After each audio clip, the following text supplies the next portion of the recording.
On this episode of One-on-One, you remember a while back we had a one-on-one with Coach Don Landry. But so many things have transpired since that interview. Only a few people deserve to come up and get that second one-on-one. He's one of them. He's done so much for the community, done so much for every part or aspect of what he's been involved in. Tonight, Coach Don Landry.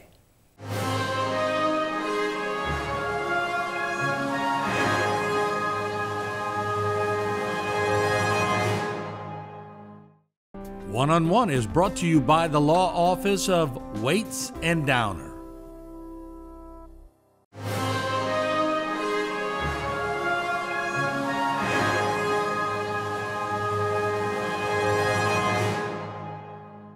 I'm thinking back, because when I got to Nichols, you were a young coach.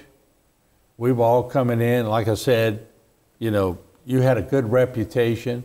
We were broadcasting some of the games for my journalism class, my broadcast journalism.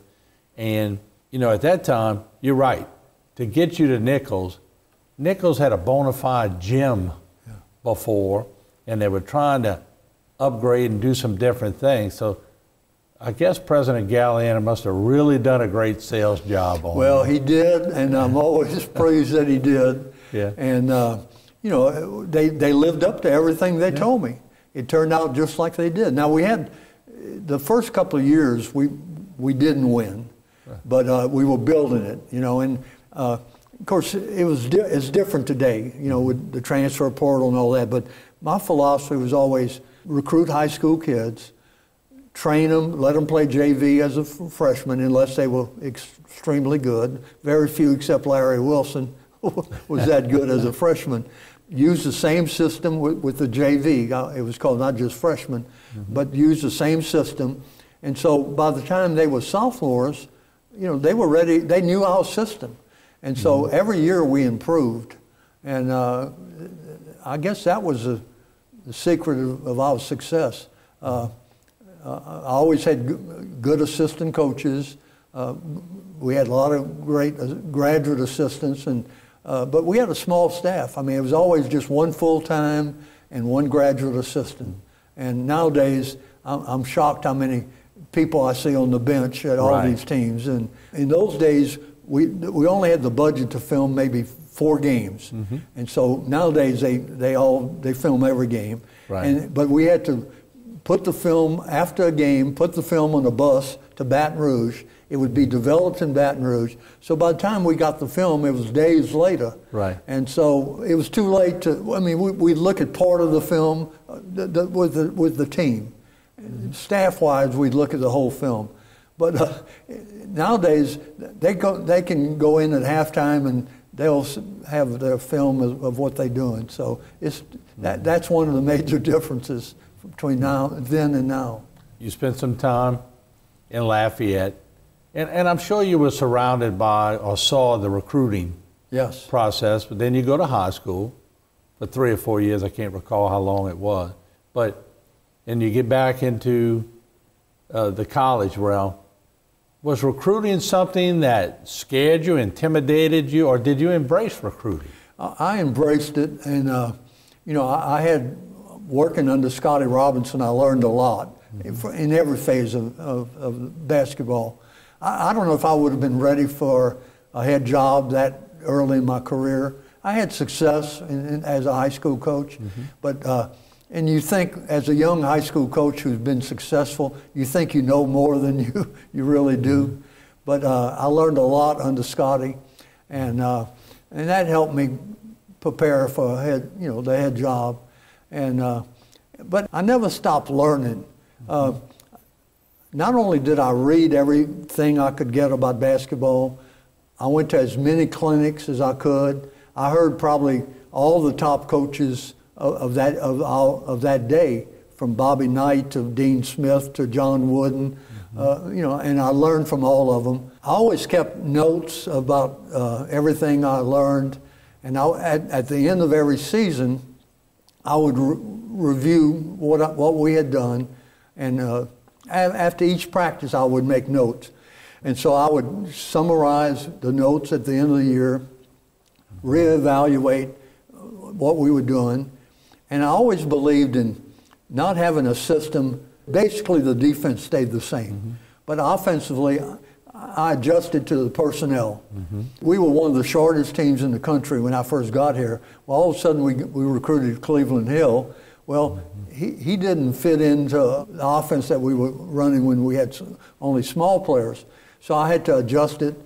And I can remember we were at a NCAA Final Four in Washington, D.C., and it was the only year that Coach Wooden didn't win it. And so he was in the lobby, and so I spent maybe 2 hours with him just talking about freshmen weren't eligible in those days. So Lou Alcindor was the name, and he wasn't. And I knew he would be. We knew he'd be the star the next 3 years. And so I was questioning Coach Wooden, how was he going to use Lou Alcindor, became Jabbar. And so and then we also looked at Tex Winter was at Kansas State, and he ran what they call a triple post offense. So I adjusted both of them, and so and this happened when I was at Tech.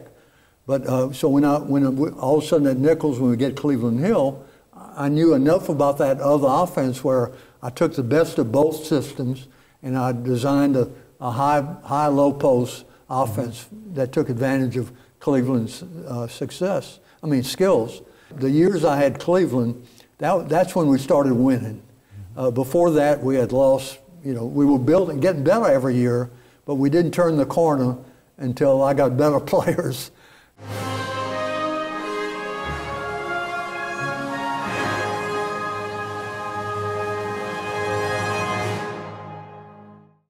For all of your cases, including those with catastrophic significance, call Waits & Downer Law Firm.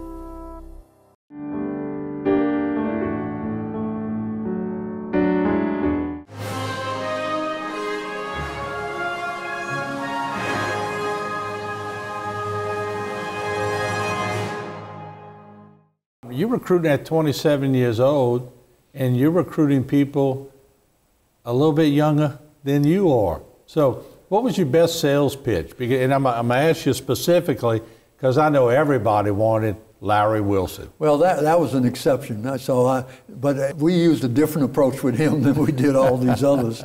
Well, basically, I would go in, I'd meet with the families, and I would try to sell them on first of all, academically. Nichols had smaller classes. It was most of the players I recruited were nearby, and so I would sell them on that. And so once I got through the and then because of Ray Didier, we were very strict on our players. Every player had to be out of their room by 8 o'clock. They had to, and that we would have room inspections. So they had to have their room, the beds made up and all that. And then we followed up on making sure they were going to class. I bet the parents, although maybe some of the guys you were recruiting didn't want to hear it, I bet the parents loved to hear that. My philosophy was, and I think every coach, there's one parent that you have to get to. In most cases, it's the mother. That's right. So the first thing you have to do is try to figure out, well, who's the key person here? Yeah. You're not faking anything, right. But you know what things to stress more than others. Right. And so that worked, and and I promised that we'd look after them, and if they didn't do well, we assigned them to mandatory study hall. We had tutors for them. We were going to do everything we could to make sure they got an education. And so that was a strong point.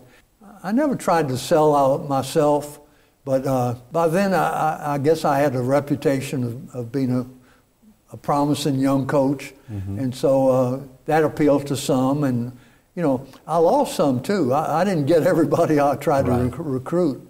And of course, we had a very limited budget, not only philosophy-wise, but budget-wise. We were restricted to South Louisiana players, basically. I did recruit a few out-of-state players, but you know, we could only fly in 2 or 3 players a year. Sometimes prospects, they know they're not going to come to your school, but because you've been nice to them, they don't want to tell you the truth. And so I would urge all of them, please tell me if you decide you're not coming, please be honest with me, because then I know to concentrate on somebody else. So you're actually hurting me if you're not honest with me. For instance, there was one player from Brother Martin that I was recruiting, and I was in their home, and he committed to Nichols that night. Well, then Burl Shipley came in later, and he ended up signing at the SLI. So I had to, not only I didn't get him, I had to coach against him for years. But you know, there are that type of stories, and you don't get all of them. And we weren't looking to. I recruited very few junior college players. I preferred high school players where we could keep in our program.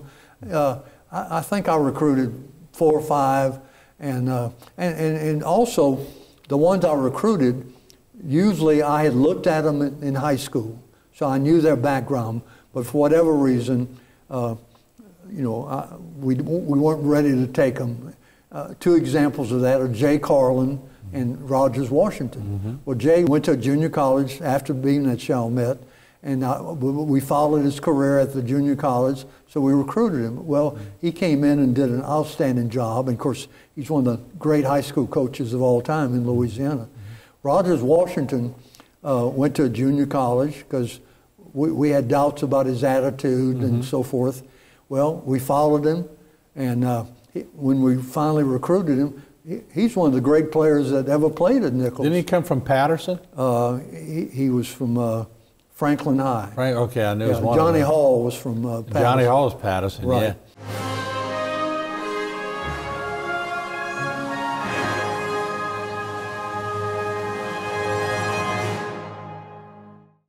For all of your cases, including those with catastrophic significance, call Waits and Downer Law Firm.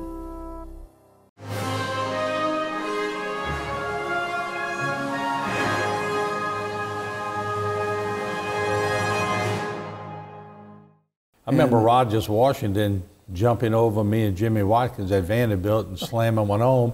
And I looked at Jimmy Watkins and I said, "Did that just happen?" He said, "I think it did." But you were able to get talent in that 75 year. I think it was your best record. But best in the school's history. The 78 team, you know, and y'all made it to the quarterfinals both years. When did you realize, hey, man, we loaded here. We might have a shot? I've often said that we would have been a good team if Larry Wilson hadn't come, but with him we became a great team. So that team, his freshman year, we had some other very talented players. We ended up 22-4, which is still the best record in school's history. I was confident that we were going to be good that year. And then we kind of rebuilt the next 2 years, and then going into that 78-79 year, I knew we'd be good again. I was always optimistic. Y'all had a rough start. Yeah. That year, y'all had to win 5 straight on the road. Yeah. In 78, and the peaking was at the right time, wasn't it? In that conference, nobody could win 5 straight road games. Yeah. We ended up cinching it in the win on the road at Livingston, but we beat some very good teams on the road that year. Before we had an early lead in the standings, but everybody thought they'd catch us at the end because we had a really rough final schedule. They didn't catch us because we didn't lose again. Right. The 75-76 team was the best team record-wise, but. And we got to the playoff, but we lost to a very good Chattanooga team on the road. But that last team had the best chance to win the national championship, and that was my last year of coaching. I remember we were taping that game because I was at Nichols, and one of our jobs was to go, and I was actually broadcasting the game. And I just remember y'all had won a couple, and y'all still held the home court advantage, and then North Alabama comes in, and if they couldn't have had a more perfect game against y'all. Yeah. And in the last part of the game, they didn't miss anything they threw up. Some body guy, what was his first name? Oldest Body. He scored like 30-something, and without him, we would have beaten them. But he had, and that was the best game of his career. Right. And so if he hadn't had such a good game, I think we would have won, and therefore we would have advanced to the Final Four. That was, to me, the national championship game because they destroyed. And I think their coach even came out and said Nichols was the hardest team. Well, Bill Jones, who was the coach of North Alabama, was a friend of mine. When he got back from winning the national, he said we were way better than the two teams they played in the Final Four. Let's say if we had won, and if he's right, we probably would have won national. And I would have ended my career winning the national championship. What a way to go out, you know. Right, you're right.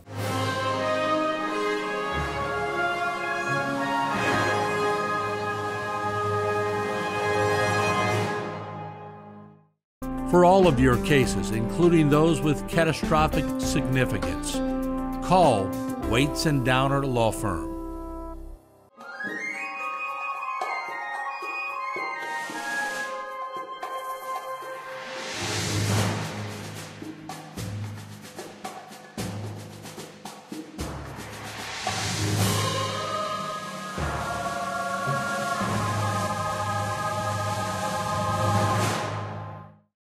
This one-on-one program has been brought to you by the law offices of Waits and Downer.